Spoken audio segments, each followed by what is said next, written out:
Bom, vamos lá então. A gente está na última etapa de oxidação, na verdade. Aqui a gente já viu oxidação de carboidrato, já viu oxidação de aminoácido, ficou faltando só oxidação de lipídios, tá?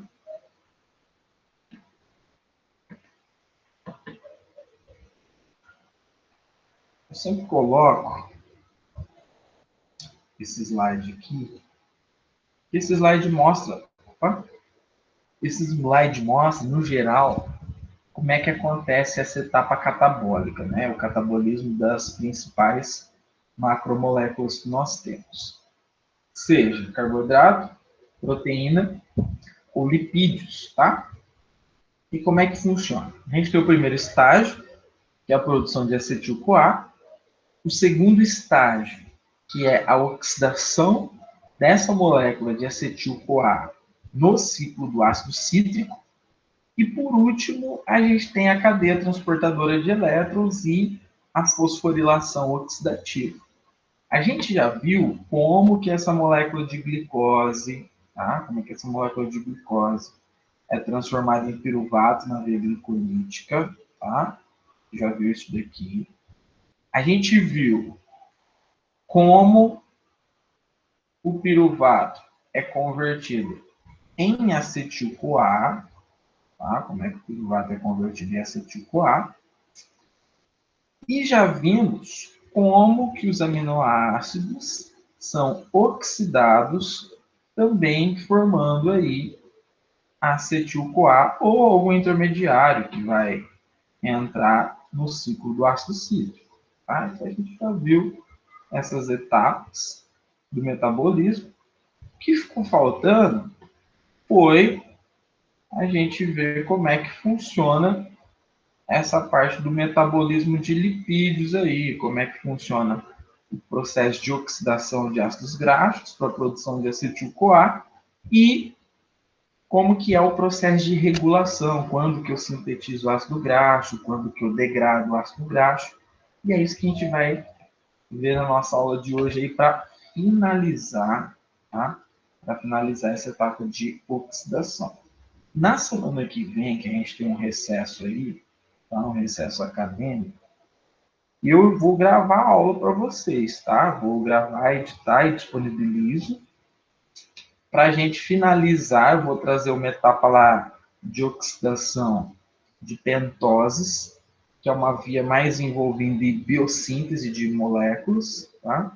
E vou finalizar lá com a etapa de regulação. Aí a gente fecha o nosso conteúdo teórico, tá?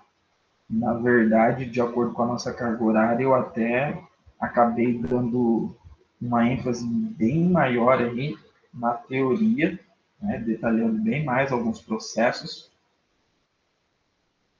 do que a gente conseguiria se fosse presencial, porque daí ia ter que dividir a nossa carga horária com teoria e prática, tá? E geralmente aqui a aula rende mais do que na sala de aula. Então, às vezes, uma aula que eu consigo dar aqui, em uma aula, a gente ia ficar 2 semanas, porque ia descer para a prática, né? Tem todo aquele rolo lá para se preparar. O que, que eu vou fazer? Na hora que eu terminar esse conteúdo teórico, eu vou discutir os pontos mais importantes da prática. A gente tem alguns vídeos gravados de aulas práticas, eu vou disponibilizar para vocês e eu vou fazendo umas discussões aí nessas últimas aulas que sobrarem até terminar o quarto bimestre, tá? Mas na semana que vem, como é recesso, para a gente não perder tempo, eu gravo a aula e edito para vocês e libero essa última etapa. Senão, daí depois vem jornada, e daí acaba o bimestre e a gente acaba perdendo tempo, tá? Então, fica tranquilo aí. Semana que vem vocês não vão ficar livres de mim, mesmo com o recesso, tá bom? Bom, vamos lá. Os ácidos graxos, ou eles vão ser armazenados, tá? Ou eles vão ser oxidados, eles vão ser utilizados como combustível. Isso vai depender das condições metabólicas, isso vai depender se esse lipídio está vindo da dieta ou se esse lipídio foi sintetizado lá no fígado. A gente precisa entender esses processos aí e essas regulações, tá?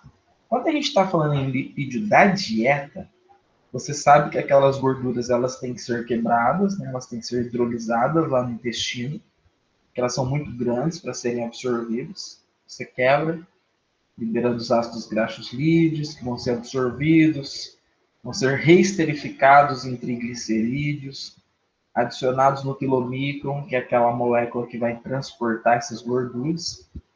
E dependendo de onde esse quilomicron leva essa gordura, esse ácido graxo ou vai ser oxidado como combustível, ou ele vai ser armazenado. Se for no tecido adiposo, onde a gente tem as células adipostas, enfim, os ácidos graxos entram, sofrem reesterificação, né, para formar triglicerídeos, e esses triglicerídeos vão ser armazenados. Mas, se for, por exemplo, no músculo ou em outras células que oxidam ácidos graxos, esse ácido graxo ele entra para ser utilizado como combustível. Tá? Então, a gente tem esses destinos possíveis.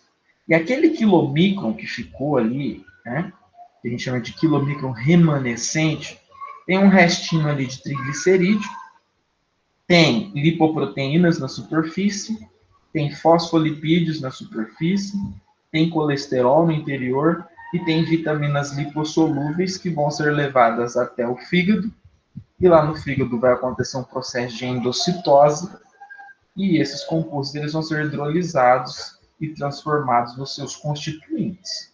Tá? Então, esses ácidos graxos ou são utilizados como combustível, ou são armazenados como triglicerídeo em tecido adiposo, e aquele glicerol que sobra ali pode seguir dois caminhos. Entrando na via glicolítica, como glicerol 3-fosfato, ou na gliconeogênese. Ou seja, eu posso produzir piruvato a partir dele, ou eu posso produzir glicose. Isso vai depender das condições metabólicas, se o hormônio que está ali atuando vai ser insulina ou glucagon, que a gente viu, né? Que a insulina estimula a via glicolítica e o glucagon acaba estimulando a gliconeogênese. Portanto, são dois processos opostos que nós temos aí e que vão influenciar na estimulação ou inibição de ambas as vias aí. Só que além desses ácidos graxos, além dessas gorduras que a gente ingeriu através da dieta, o fígado ele também sintetiza gorduras. Só que essas gorduras, esses lipídios que são sintetizados pelo fígado, eles não são transportados pelo quilomicron. Eles vão ser transportados por proteínas específicas, que são lipoproteínas. E essas lipoproteínas, né, são VLDL, LDL e HDL. Talvez alguma de vocês já tenha feito lá, né? O médico solicitou, foi fazer exame de rotina, enfim, e dosou lá colesterol total e frações. Quando você dosa, né, no laboratório, se faz esse exame aí, colesterol total, na verdade o que está sendo determinado ali é a concentração dessas lipoproteínas que transportam gordura, que transportam colesterol e outros lipídios. E daí você já deve ter ouvido falar que existe colesterol bom e o colesterol ruim. Quem que é considerado colesterol ruim? LDL e VLDL. Quem que é considerado colesterol bom? HDL. Qual que é a diferença? Tá? Ambos são transportadores de lipídios. A diferença é a quantidade de lipídios que eles têm na sua composição e para onde eles levam esses lipídios, tá? Aqueles lipídios que são sintetizados lá no fígado, eles vão sair do fígado sendo transportados pelo VLDL. O que é VLDL? VLDL é uma sigla, tá? Que significa Very Low Density Lipoprotein. Então, é uma lipoproteína de muito baixa, né, ou baixíssima densidade. E por que ela é uma lipoproteína de baixíssima densidade? Porque ela tem na sua composição predominando lipídios, quando comparada à sua composição proteica. Quanto maior a quantidade de lipídios, né, essa razão de lipídios-proteína, menor é a densidade dessa lipoproteína. Conforme essa concentração de lipídios vai diminuindo e relativamente a de proteína aumentando, você vai aumentando também a densidade dessa lipoproteína. Então, o VLDL é aquela lipoproteína de baixíssima densidade que vai transportar o colesterol, que vai transportar gorduras para os tecidos, tá? Para a circulação sistêmica. Conforme ela vai deixando essas gorduras, ela se transforma em LDL, que é uma lipoproteína de baixa densidade. Então, LDL, Low Density Lipoprotein. Então, lipoproteína de baixa densidade. Quando comparada à VLDL, ela já tem um teor menor de gorduras.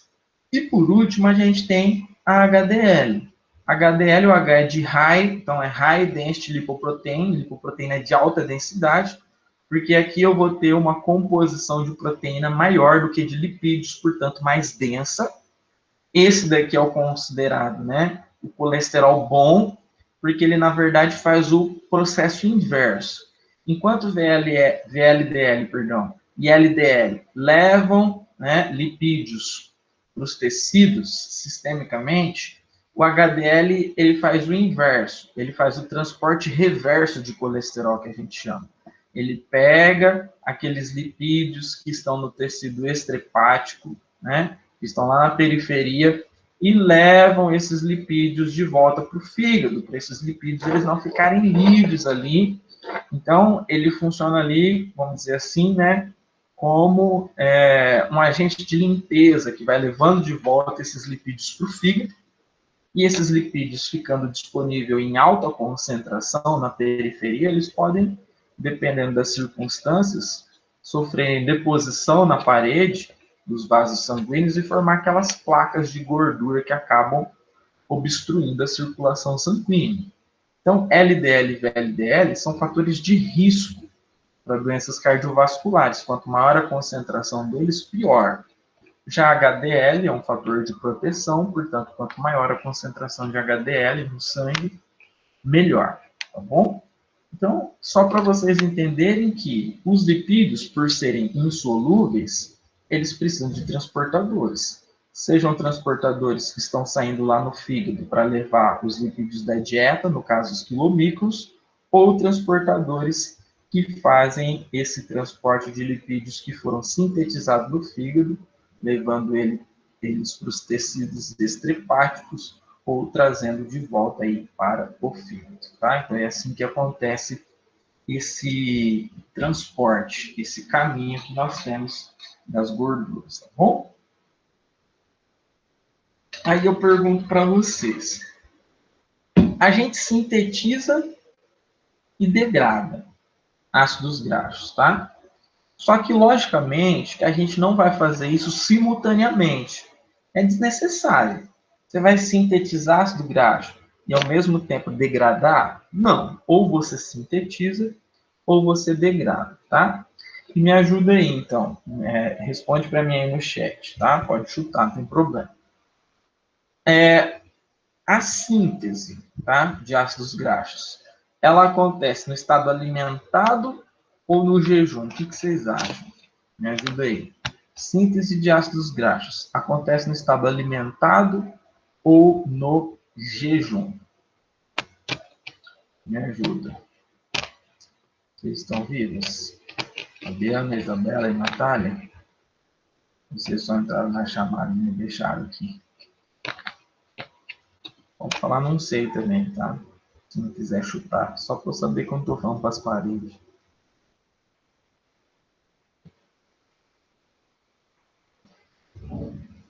Eu acho que eu estou falando para as paredes. Obrigado, Natália. Tá. Nenhuma está querendo se comprometer. Pensa aí, ó.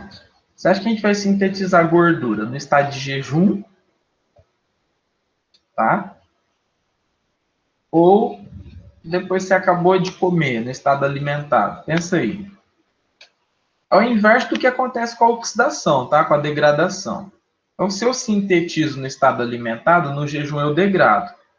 Você achar que é o inverso, né? Que você degrada a gordura no estado alimentado, então quer dizer que você acha que a síntese vai acontecer no jejum. Então vai, chuta aí para mim, vai. A síntese acontece no jejum ou no estado alimentado? Vamos supor que vocês acabaram de jantar aí. Ou comer um carboidrato, sei lá, ingerir algum alimento. Vocês acham que vocês vão sintetizar ácido graxo agora ou degradar?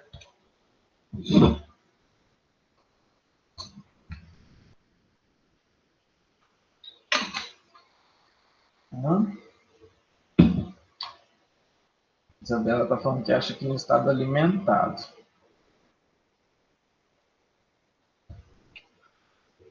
Não, sintetizar, tá? Estou perguntando, Natália. A síntese é no estado alimentado ou no jejum? Chutes. Acha no alimentado também, né? Então vamos lá, vamos pensar. Quando você acabou de se alimentar, você vai ter ali combustível para os tecidos. Se você tem combustível, será que você precisa usar aqueles nutrientes que estão armazenados? Será que quando você acabou de se alimentar, você precisa degradar a gordura que está armazenada lá no tecido adiposo ou eu já tenho ali macromoléculas que podem ser degradadas? Eu já tenho. Então, no estado alimentado, eu não vou oxidar, eu não vou degradar. Não vou usar como combustível aquele ácido graxo que está armazenado. Em contrapartida, eu vou sintetizar quando houver excesso. Então, você acabou de se alimentar, vamos supor que você ingeriu carboidrato, você ingeriu proteína em excesso, tá? Carboidratos e proteínas em excesso, mais do que aquilo que você precisa naquele momento. E o que vai acontecer? Parte desse excedente, né? Na verdade, o excedente, né? Parte do que você ingeriu, vai ser desviado para a síntese de ácido graxo. E por que isso acontece? Porque a gente tem hormônios ali regulando esse processo. Quando você está no estado alimentado, a concentração de glicose está alta e o hormônio que você vai liberar é a insulina. O que a insulina faz? Uma das coisas é estimular a glicólise. Se você lembrar lá da via glicolítica, a insulina estimula a primeira, terceira, 10ª reação, estimula também a transformação de piruvato em acetil-CoA. Então a insulina vai lá, estimula a entrada de glicose na célula, estimula a via glicolítica para formar piruvato e estimula a transformação de piruvato em acetil-CoA. Ou seja, no estado alimentado eu estou produzindo acetil-CoA. Esse acetil-CoA pode entrar no ciclo do ácido cítrico para continuar esse processo de oxidação e obtenção de energia? Pode. Mas se eu tiver acetil-CoA em excesso, parte desse acetil-CoA vai ser desviado para a síntese de ácidos graxos. E o mesmo acontece quando eu estou fazendo ali oxidação de aminoácidos. Então, se eu ingerir glicose, carboidrato em excesso, ou se eu tenho excesso de aminoácidos, vai ter um desvio desses produtos finais para a síntese de ácido graxo. E o inverso é verdadeiro. Se agora eu estou no jejum, a concentração de glicose vai estar baixa. Quem vai estar agindo ali não é mais a insulina, é o glucagon, que é um hormônio contrarregulador e que vai fazer o processo inverso. Agora vai mobilizar, vai utilizar aquele triglicerídeo que está depositado lá no tecido adiposo como energia. Como é que funciona essa mobilização de triglicerídeo que está armazenado? Dá uma olhada no esqueminha aqui, ó. Você tem um receptor lá na superfície do adipócito, então lembra, tecido adiposo, tem células adipostas cheias de triglicerídeos, tá? Gotículas de gordura. O hormônio glucagon vem aqui nesse receptor que está na superfície da célula adiposta e estimula. Quando que isso vai acontecer? No jejum, tá? Esse estímulo vai levar à liberação de um segundo mensageiro que no caso é aqui, vai ser o AMP cíclico, tá? Esse AMP cíclico vai promover a ativação de uma enzima lipase que eu tenho aqui no interior da célula adiposta, que é uma lipase sensível ao hormônio, e essa lipase vai hidrolisar os triglicerídeos que estão aqui na gotícula de gordura. Então, a lipase vem, quebra esse triglicerídeo, liberando o glicerol e os ácidos graxos. Esses ácidos graxos que foram liberados a partir da hidrólise dos triglicerídeos, eles vão para onde? Para a corrente sanguínea. Na corrente sanguínea, eles serão transportados por uma proteína chamada albumina e entrarão nas células onde vai acontecer o processo de oxidação, onde vai acontecer o processo de degradação desses ácidos graxos, por exemplo, numa célula muscular. Ah, eu vou mostrar como que é esse processo de degradação. Mas o fato é que, no jejum, eu libero o hormônio glucagon, que estimula um receptor, que ativa uma enzima lipase, que faz o quê? Quebra esse triglicerídeo para liberar o ácido graxo, e esse ácido graxo vai ser utilizado como combustível para as células que conseguem oxidar ácidos graxos. O glicerol que foi liberado desse triglicerídeo, ele pode entrar na via glicolítica, como eu estou mostrando aqui, ou na gliconeogênese. Então, na via glicolítica, ele entra sendo transformado em glicerol 3-fosfato, dihidroxicetona fosfato, glicerol 3-fosfato, e segue segunda fase da via glicolítica até a formação de piruvato.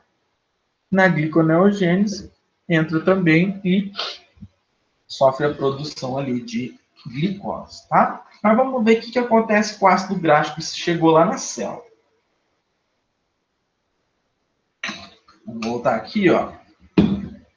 Lá no tecido adiposo, você quebrou o triglicerídeo, liberou os ácidos graxos caíram na corrente sanguínea e foram para onde? Para as células, para sofrer o quê? Oxidação.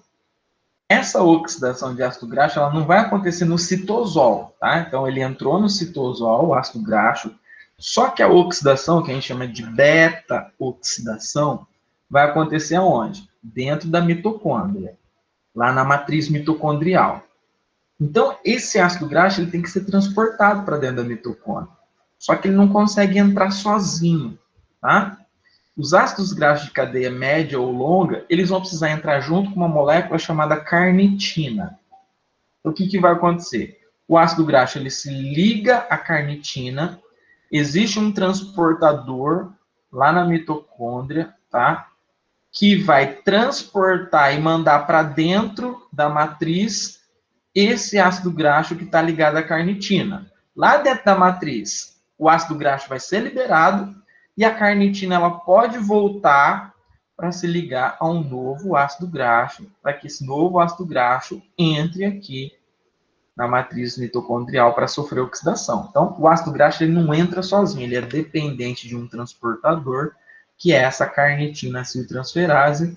Lembra desse transportador porque vai ser importante a gente discutir o processo de regulação e verificar o que acontece aqui para que aconteça ou não a oxidação, que no caso é a beta-oxidação, tá? Então, resumindo, quebrou triglicerídeo, liberou ácido graxo, entrou na célula, mas tem que entrar na mitocôndria. Para entrar, vai entrar junto com quem? Com a carnitina. Tá? Então, existe um transportador que manda esse ácido graxo junto com a carnitina para dentro da matriz mitocondrial. E é aqui dentro da matriz mitocondrial que vai acontecer o quê? As etapas de oxidação de ácido graxo, que são 3 etapas. 2 delas a gente já estudou, porque são as etapas que vimos ali e que vão acontecer também com carboidratos e com proteínas, tá? O que a gente não viu foi a primeira etapa, que é o que eu vou explicar agora. Não vou ficar mostrando todas as reações, porque essas reações elas variam de acordo com o tamanho da cadeia de ácido graxo, né? Se ele tem número par ou número ímpar de carbonos, se é um ácido graxo saturado ou insaturado, então isso difere de ácido graxo para ácido graxo, mas eu vou mostrar de forma resumida o que acontece com essa cadeia de ácido graxo, que é o processo que nós chamamos de beta-oxidação, tá? Dá uma olhada nessa cadeia aqui, essa cadeia aqui que você está vendo, ó. Essa cadeia é uma cadeia de um ácido graxo que tem 16 carbonos na estrutura. Se você contar, você vai ver que tem 16 carbonos aqui, tá? Essa primeira etapa, chamada de beta-oxidação, nada mais é do que uma quebra dessa cadeia de ácido graxo a cada 2 unidades de carbono. Tá vendo aqui, ó? Quebrei 1, 2, 3, 4, 5, 6, 7 vezes e vou liberar 8 moléculas de acetil-CoA. Então, quer dizer que se eu tenho um ácido graxo de 16 carbonos na estrutura, vou quebrando de 2 em 2 carbonos, e nesse processo de quebra eu libero 8 moléculas de acetil-CoA. Se fosse um ácido graxo com 20 carbonos, eu ia quebrando de 2 em 2 e ia produzir 10 moléculas de acetil-CoA. Se fosse um ácido graxo com 12, enfim, você vai quebrando de 2 em 2, liberando ali,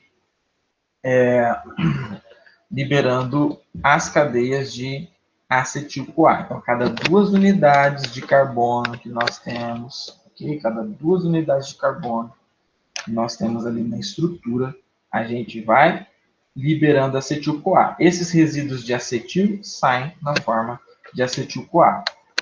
Lógico que são algumas etapas, algumas reações envolvidas, tá bom? Só que é assim que funciona. Que é o que eu coloquei aqui, ó. Primeira etapa. Um ácido graxo de cadeia longa é oxidado para produzir resíduos de acetil na forma de acetil-CoA. Esse processo é chamado de beta-oxidação. Então, quando você pensar em beta-oxidação, você vai pensar no quê? Na quebra da cadeia de ácido graxo a cada 2 unidades de carbono, liberando acetil-CoA. É isso. Tá? Resumindo, é isso que você tem que saber. Isso é beta-oxidação. A partir daí você já sabe. Por quê? Porque o acetil-CoA entra no ciclo do ácido cítrico, que a gente já estudou. Cada acetil-CoA que entra gera 3 NADH, um FADH2, um ATP ou GTP, libera CO2 e água, lembra lá? No caso daquela cadeia que eu mostrei de 16, tem 8 acetil-CoA, então vai dar 8 voltas no ciclo. Tá vendo como que produz bastante energia? Você tem um ácido graxo de cadeia longa, gera um monte de acetil-CoA, que vai dar várias voltas no ciclo, que vai gerar um monte de NADH e FADH2, que depois vão gerar um monte de ATP. Então, a obtenção de energia que a gente pode ter a partir de ácidos graxos, ela é bastante grande, sem falar que é mais interessante estocar como ácido graxo, porque ocupa menos espaço, porque você não tem ali a hidratação que você teria lá, por exemplo, o glicogênio. E na oxidação de 1 grama de ácido graxo, você consegue obter bem mais energia do que, por exemplo, na oxidação de 1 grama ali de glicose, tá? Por causa desses resíduos aí de acetil-CoA que são formados. E a terceira etapa é a etapa onde a gente tem ali a cadeia transportadora de elétrons e a fosforilação oxidativa, que a gente viu lá, né? Os elétrons que vão ser doados por NADH ou de FADH2 vão passar por aqueles carregadores que estão assimetricamente arranjados na membrana interna. Conforme esses elétrons passam, né, esse fluxo de elétrons, você tem prótons que são enviados para o espaço intramembrana, que vão ter que voltar para um canal, que é aquele canal proteico, ATP sintase, que vai culminar com a síntese de ATP por fosforilação oxidativa. Então, isso daqui a gente já viu também. Vimos o ciclo do ácido cítrico e vimos também cadeia transportadora de elétrons e fosforilação oxidativa. O que faltou era ver o que ia acontecer com o ácido graxo, que é simples, você vai quebrando a cada 2 unidades de carbono para formar ali, liberar os resíduos de acetil na forma de acetil-CoA. Ok? Dúvidas até aqui? Manda as perguntas aí se tiver.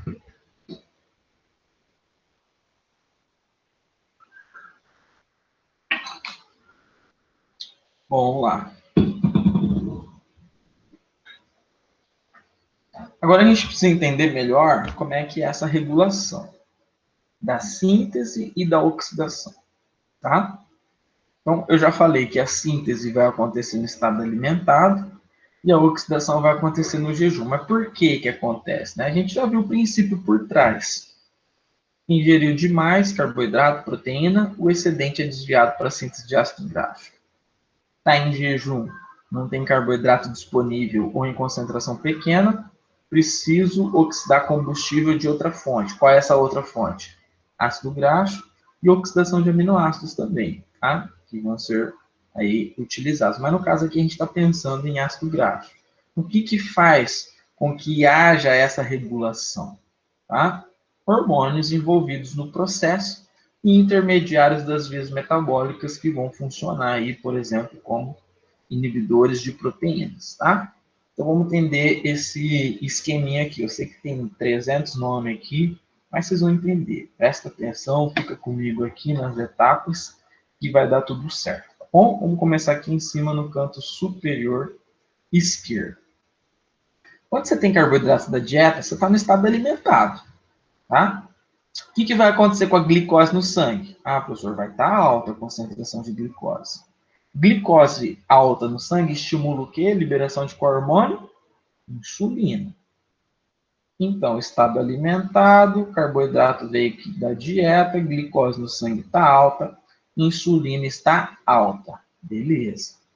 Essa insulina alta estimula a via glicolítica? Sim.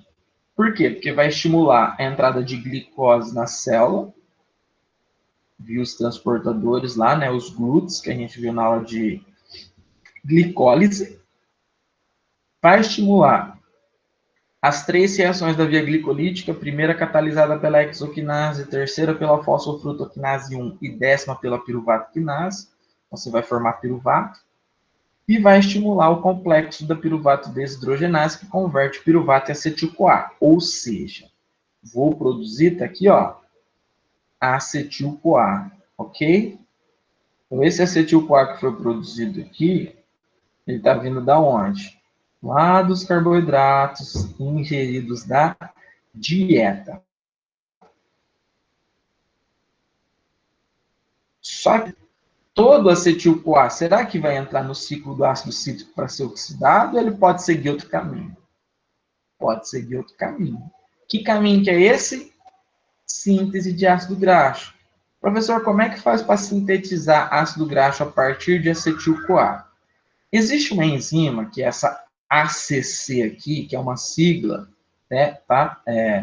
ACC significa acetil-CoA carboxilase. É o nome da enzima, tá? Essa enzima, ela faz o quê? Ela faz a conversão de acetil-CoA em malonil-CoA. Só que essa enzima, ela só vai estar ativa quando a insulina estiver alta. Por quê? O que a insulina faz? A insulina ela vai estimular uma enzima fosfatase, tá? A defosforilar a enzima ACC que estava inativa. A enzima ACC fosforilada, tá vendo aqui, ó, tem um fosfato, tá na forma inativa. Para eu ativar, eu tenho que tirar esse fosfato. Então, quem faz isso? Uma enzima fosfatase, estimulada por quem? Pela insulina. Então, quando a concentração de glicose no sangue está alta, eu tenho a liberação de insulina, a insulina estimula uma enzima fosfatase que vai ativar a enzima acetil-CoA carboxilase, que vai converter acetil-CoA em malonil-CoA. Ok? Vai converter acetil-CoA em malonil-CoA. Esse malonil-CoA é a primeira molécula, é o primeiro precursor para a síntese de ácidos graxos. Existe uma via metabólica de síntese de ácidos graxos, que é formada por várias reações, que começa com esse malonil-CoA. Então, o que aconteceu aqui? O acetil-CoA foi convertido em malonil-CoA, e esse malonil-CoA, depois de passar por várias reações, será transformado em ácido graxo, que pode ser depois armazenado, tá? Lá no tecido adiposo, por exemplo, tá bom? Então, produção de ácidos graxos. E pensa comigo, quando eu estou sintetizando ácido graxo, eu não vou oxidar. Eu vou sintetizar e oxidar simultaneamente? Não, um desperdício de energia. Tá? São vias metabólicas opostas, ou eu sintetizo ou eu degrado. Então, se no caso aqui eu estou sintetizando, tem que ter uma forma de inibir a oxidação. E o que acontece? Esse malonil-CoA, que foi formado aqui, ele inibe a entrada de ácidos graxos na mitocôndria. Por quê? Porque ele vem aqui, ó, naquele transportador que eu mostrei lá atrás, que eu falei para vocês lembrarem, tá? Que é o transportador carnitina-aciltransferase. É aquele transportador que manda aquele ácido graxo de cadeia longa que está ligado à carnitina para dentro da matriz mitocondrial, tá? Então, esse daqui é o transportador que manda o ácido graxo para dentro da mitocôndria. O malonil-CoA faz o que com esse transportador? Inibe. Então, o malonil-CoA, além de ser substrato para ácido graxo, para que esse ácido graxo não sofra oxidação depois de produzido, o malonil-CoA vem aqui, ó, no transportador e inibe. Então, quer dizer, o ácido graxo não vai entrar na mitocôndria e não vai sofrer oxidação, não vai sofrer beta-oxidação, tá? Em contrapartida, se a glicose no sangue está baixa, aí não é a insulina que está alta. Quem que está alto? O glucagon. O que o glucagon faz? Fosforila, né? Estimula uma enzima quinase. Fosforila a acetil-CoA carboxilase, ou seja, torna ela inativa. Tornando a enzima ACC inativa, eu não vou transformar acetil-CoA em malonil-CoA. Ou seja, o malonil-CoA não vai impedir a entrada de ácidos graxos dentro da célula. Então, na presença de ácidos graxos que foram liberados lá do tecido adiposo, porque o glucagon está agindo lá no tecido adiposo também, lembra lá do receptor? Ele está agindo lá para quebrar o triglicerídeo, para liberar ácido graxo. Aquele ácido graxo agora consegue entrar na mitocôndria e vai ser oxidado, ou vai seguir alguns caminhos aí que eu vou mostrar mais um caminho que esse ácido graxo pode sofrer. Beleza? Entendeu o esqueminha? Ficou dúvida em algum ponto aí do esquema? Só perguntar.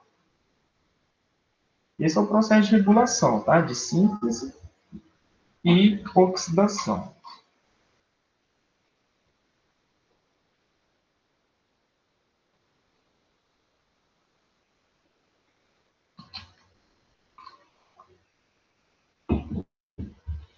Só escuto os grilinhos, né? Cri, cri, cri, cri, cri. Ó, espero que não tenha dúvida, né? Vamos seguindo aqui. E por último, vamos finalizar aí esse processo de metabolismo de lipídios. Eu preciso mostrar para vocês o que acontece, tá? O que acontece quando a gente está em jejum. Ou no paciente diabético, né? Tanto faz. Porque em jejum, a concentração de glicose está baixa. No diabetes, você até pode ter a glicose, mas ela não está sendo utilizada pela célula, então é como se não tivesse, né? Como se a concentração tivesse baixa. Então, o que acontece no jejum ou com o paciente que é diabético? Você vai começar a oxidar mais ácido graxo. Se você não está degradando carboidrato, quem que você vai degradar? Você vai degradar ácido graxo, você vai degradar proteína. Mas aqui eu quero mostrar o que acontece quando a gente está degradando ácidos graxos, tá? Ou seja, durante o jejum. Durante o jejum, o glucagon que está alto, né? Então, o que vai acontecer? O ácido graxo vai ser liberado lá do tecido adiposo, vai ser convertido pela beta-oxidação em acetil-CoA. Aí você pode pensar assim, então daí esse acetil-CoA entra no ciclo do ácido cítrico. Depende. Depende do que, professor? Se eu tenho ou não substratos do ciclo do ácido cítrico para reagir com acetil-CoA. Por quê? Porque quando você está em jejum, o oxalacetato, que é um intermediário do ciclo do ácido cítrico, pode ter sido utilizado pela gliconeogênese para produzir glicose. E se você lembrar lá da primeira reação do ciclo do ácido cítrico, a primeira reação é acetil-CoA mais oxalacetato formando citrato. Então, se eu não tenho oxalacetato, se eu não tenho intermediários do ciclo do ácido cítrico para reagir e oxidar acetil-CoA, esse acetil-CoA não entra no ciclo do ácido cítrico, mas ele é desviado para a formação de corpos cetônicos. E é aí que está o problema. Quando isso acontecer em excesso, eu vou ter uma produção muito grande de acetoacetato, beta-hidroxibutirato e acetona, que são corpos cetônicos, que quando em excesso não vão ser utilizados como fonte de energia, tá? Eles podem ser utilizados, acetoacetato e beta-hidroxibutirato podem ser utilizados como fonte de energia para o coração, para o músculo esquelético, para o rim, para o cérebro, enfim. Só que se eu tenho demais, eles começam a sobrar, e quando eu tenho esses corpos cetônicos em excesso, eles podem gerar uma diminuição do pH sanguíneo, levando a uma acidose metabólica. Quando isso acontece no diabetes descompensado, a gente chama de cetoacidose diabética. O paciente ele tem aquele hálito cetônico, que é por causa da formação de acetona, que é volátil e acaba se confundindo até com hálito etílico. E, além disso, eu tenho a formação desses corpos cetônicos, que não vão ser totalmente utilizados como combustível, e se tiver em excesso, eles podem causar aí uma alteração do pH sanguíneo, um processo conhecido como acidose. Portanto, você tem que monitorar aí o paciente diabético para ele não fazer essa oxidação de ácidos graxos em excesso. E o paciente que está em jejum prolongado também pode ter essa produção em excesso de corpos cetônicos, e isso pode ser ruim para o nosso organismo, porque você não vai dar conta de metabolizar todos esses corpos cetônicos que são produzidos, tá? Então, resumindo, nessa aula de hoje, a gente viu que ou você sintetiza ou você degrada gordura, ácido graxo. No estado alimentado, a gente sintetiza. No jejum, a gente oxida. E existe uma regulação que é mediada aí por hormônios, insulina e glucagon, e que tem correlação com as outras vias metabólicas que a gente já estudou. Então, via glicolítica está envolvida, gliconeogênese está envolvida, oxidação de aminoácidos está envolvida. Por isso que quando a gente mostra lá, né, o metabolismo, você vê lá um monte de seta, né? Seta para tudo quanto é lado, na verdade. Por quê? Porque tem comunicação, tem intermediários que são comuns entre as vias metabólicas. Isso acaba gerando todos esses processos, e é por isso que a gente tem aí essa regulação. Beleza?